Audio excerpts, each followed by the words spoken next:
Organizing your bookshelves or even your e-readers can feel a little overwhelming, especially if you've been reading as long as I have. Today, we're going behind the scenes and I'm going to be sharing how I organize my physical and digital books and what happens when I'm standing in the bookstore trying to figure out if I already own something. Listener discretion is advised. This podcast contains mature content intended for adult audiences only. Hey friends, it's Alicia. I'm very excited about this episode. Welcome to the end of season 3. Oh my goodness. How did we get here? I am so excited about season 4. There are so many incredible interviews that I've already done. You can expect Regina Black, Gabriela Gomez. There are so many others. I'm not going to tell you yet, but so many others that are so exciting.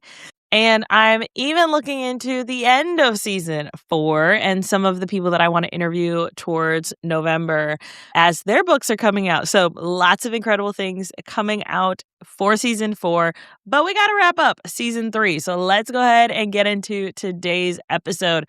Today, I want to talk to you all about how I organize my bookshelves. It is not complex at all. I wanted to keep it very simple and easy for me to understand what I was looking at, how I was organizing things.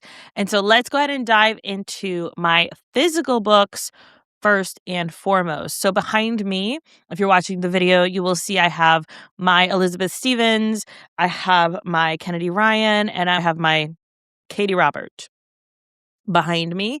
And then from there, you can't see it behind my back. I also have more Elizabeth Stevens and more Katie Robert because I'm part of their Patreons and I've been getting Katie's books for years now. Every time that they come out with a new book, I've got it. And then you'll also see I have a section that is not specifically one author, but is instead sapphic romances. And the reason I wanted that behind me and behind my screen like that was because I feel like a lot of the bookish content is gay romance, male romance, and I wanted to show that sapphic romance is just as important. And so I wanted to make sure that I have that represented, not just on my bookshelf, but also in a space where it shows where my values are and where I pay the most attention to. All right, so that is how that bookshelf is organized behind me. And then I also have 2 bookshelves that are in my office. You can see the back of one from over here, maybe a little bit. On that one is all of my BIPOC books. And I'll have a photo here for you to be able to see how I have those organized. So I have all my books authored by Black, Indigenous people of color. And I organize that by alphabetically last name. That just helps my brain and how I'm able to see those and organize those. It makes it a lot easier. Now, my other bookshelf, I have all the other books. And so that includes gay romances that are not written by BIPOC authors. It includes contemporary romances, dark romances, mostly contemporary and dark romance. A few of the other sapphic romances that I could not fit all on this shelf here are also over there, as long as they were written not by Black, Indigenous, or people of color.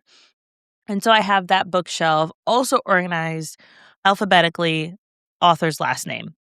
I also want to note that I have not read every book on my bookshelf. I know that some people, they buy the books as trophies. Yes, mine are trophies, yes. But I have not read them all. I do have ones that are definitely trophies that I read the digital version and then had to buy the books. That would be like the entire Elizabeth Stevens collection. But if I'm at an event and I want to support one of the authors, or if I am shopping at Scribbles Bookshop, which is a signed bookshop, I absolutely love buying books from them. They do have a section that has BIPOC authors where you can buy books that are signed specifically by BIPOC authors or books that are LGBTQIA plus stories. And I really like having signed books. So that is, I would say probably 75% of the books that I owned are signed. Now, what was happening, what had happened was I would get to the bookstore or I would be shopping on Scribbles or I would be at an event and I would see an author that I had bought a book from previously, or maybe I had bought a lot of their series previously. And I was like, What books do I not have? I could not tell you for the life of me. And I know StoryGraph has a way that you can show your owned books. I have used that. Now, the problem is that it includes my paperbacks and my digitals. And every time I would try to scan a book, it wouldn't always work. It was feeling a little frustrating, honestly. And so the owned aspect of the StoryGraph app was not working for me, just as a user, as a person who wants to see things very easily. And so what I ended up downloading was the Handy Library app. And I'm going to have a screen here showing it to you as well. So you'll be able to see that if you're watching the video. You should also be able to see the video on Apple if you are an Apple podcast user. On Handy Library, what I wanted was I wanted an app that I had only to pay a one-time fee. I do not like having to pay monthly fees for things. I want to just pay once and be done. I have enough recurring fees. I don't need more. And so I wanted something that was a one-time fee. I wanted something that I could have up to 1,000 books because I also wanted to categorize my husband's books. Recently, we were at the bookstore and he was picking out a book. And he was like, "Oh, this book looks really good." And I was like, "Honey, you have that one." That was one that I definitely knew that he had, and he didn't remember. So I wanted to be able to organize his books as well. And I wanted to be able to organize my office's books and then my kids' living room books because they have a ton of books also. And so what I did was I got Handy Library. It was free up to 100 books, but because I have 383 books in my office, I knew that wasn't going to work for me. So I did up to the 100 just to test it out. It does have a very easy ISBN scanning. There were a few books that I did have to search for, but every single book that I wanted to add to it, it definitely had. I paid $15 one time. And that made it really easy. From what I'm seeing, it's like an $8 to $15, depending on what region you're in. But I absolutely love it so far. It has worked really well. I'm able to easily scan any books that I have, any books that I want to make sure that I'm adding here. And I can even go in and say, okay, I'm here with this author. What books of theirs do I already own? And that way I make sure that I don't buy duplicates unnecessarily, right? There might be a reason where I might want a duplicate. Maybe I have a specific version of a book and I want the illustrated version or something like that. But for the most part, it was really about just having all of my paperbacks in one place. Now, for StoryGraph, yes, it still shows that stuff. I don't want to go through and remove all of my owned books from there, but this is just a separate place where I can easily look at what books I have in my house. I also think that this is going to be good for if there were to be anything that were to happen to my home. I can easily see, here are all the books that were in my house at the time of whatever thing happened. So that also is an added bonus for me.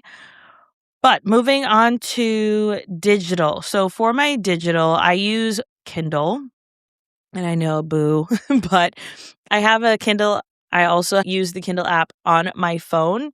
And how I organize my Kindle books is a little different. And you'll see it on screen here. But I have where my prioritized ones are either a 0 or a 1 dash at the first part of the categorization. So that way I can see exactly what I want to look for, and I have those top front and center. So the first is up next. Those are books that I own that are ones that kind of a TBR, very loose TBR, books that I own that I want to read next in some capacity. The next is the Kindle Unlimited ones. So those are all the ones that I have borrowed right now from Kindle Unlimited. Next is physical TBR. So these are books that I own both the physical and digital copies of. And I would like to start getting more through my physical TBR. And so being intentional about that. But I can read them on digital since I already have it on digital and then just mark it as read for the physical. I have another category that is podcast prep. So those are interviews that I either have planned or would like to do. And I want to get through some more of that author's backlog. to be able to showcase them. Instead of just focusing on one book, we can focus on a few of their catalogs. Next is free Black, and that is books that I got for free that are Black authors, and I want to make sure that I'm prioritizing those as well. So often with these Stuff Your Kindle days or free book days, we download all of these books, but then we don't end up reading them, or we read them and we don't review them. And so having them categorized this way helps me remember, hey, you need to read some of these. Make sure we're leaving reviews and we're giving something back to this author for giving us this free book. Next is anthologies. So I have my anthologies all organized in one spot. Next is ARCs. These are ARCs from NetGalley, having the digital copies there. They are ones that I do need to read, so they are higher up, and I did want to make sure that I could see those on that initial screen. Next is BIPOC. These are just books that I have that are BIPOC authored. I also can, when you're using your Kindle or the Kindle app, you can categorize books in more than one category. So I might have books that are in the free Black category while also being in the BIPOC category. Next is comics, then it's contemporary, then dark. I have books that I DNF'd, which is its own category. I don't really want to remove them from my Kindle, but I have them there and I just showed that I DNF them. Dystopian, erotica, historical romance, holidays, books for my kids, LGBTQIA, nonfiction, books I am not reading or don't plan to read, novellas, plus size, paranormal or fantasy, books from Prolific or BookFunnel. Those are books that I've gotten by signing up to someone's email. Books I have read, sci-fi, shifter, sports, thriller, and then I have uncollected ones, which is where I just kind of house them until I'm ready to put them into a certain category. And so that is how I organize my Kindle. It helps me so that as a mood reader, it's very easy for me to figure out what kind of book I want to read next. And then I have options to pick from instead of just scrolling through a never-ending list or scrolling through categories that don't really help me decide what I'm going to do with my books. Now, I do use StoryGraph alongside of this digital layout. I use it to figure out what books I might want to read next, but maybe I haven't borrowed or I don't own. I use it to help me track my reading habits, and I like it as a way to keep track of those stats. So to kind of give you like an overhead picture, my handy library is for my physical books, so I don't double buy those, and I know exactly which ones I own. My Kindle organization is to help me decide what books I own or have borrowed from Kindle Unlimited that I'm going to read next. And then StoryGraph is for organizing my TBR outside of either of those places. I wouldn't even say Handy Library is a place that I'm picking books from or choosing from. It's more about cataloging what I own than it is about having a space to pick books from. Whereas my Kindle organization is more about what kind of books do I want to read next. And my StoryGraph is what kind of books do I want to read next that I maybe don't own yet on digital or I don't have borrowed on Kindle Unlimited yet. Just to give you an idea on why I have the 3 different apps that I'm using for this kind of categorization. I am someone who reads 3 books at once. I'm usually reading a physical or an audiobook. So it's usually either of those. I have a little baggie or a little tote baggie that I keep in my crossover bag that I bring with me to the kids' MMA or to trips or whatever.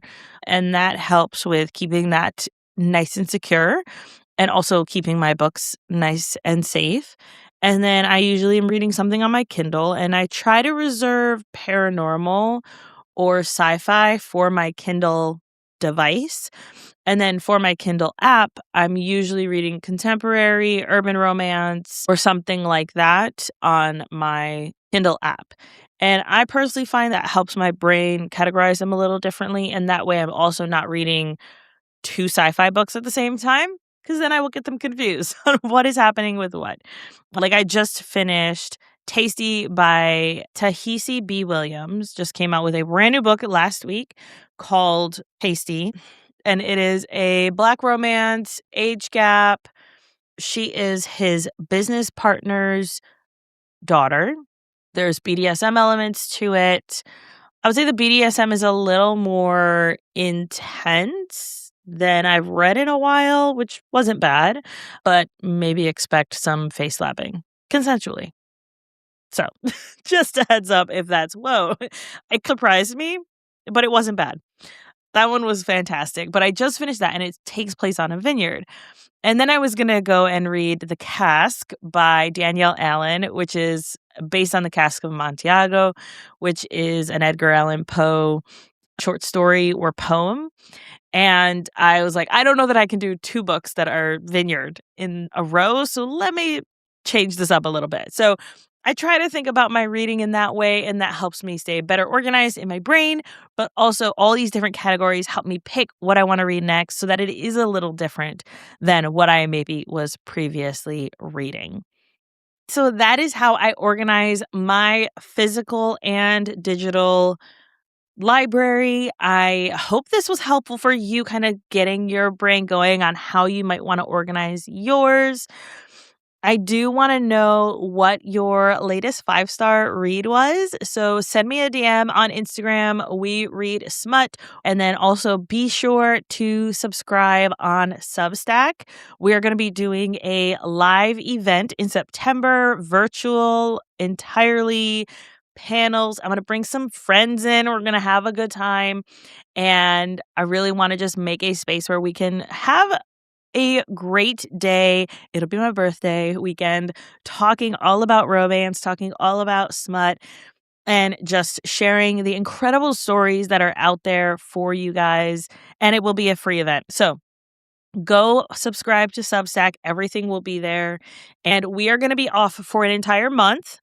Go back and listen to past episodes if you have not already. There's tons to pick from. So many incredible interviews that we've had in the last 3 seasons. You will see season 4 coming to you in the first week of July. So it'll be July 3rd. We will have the first episode of season 4.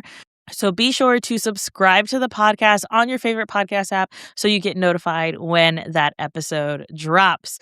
All right, until next time, happy reading.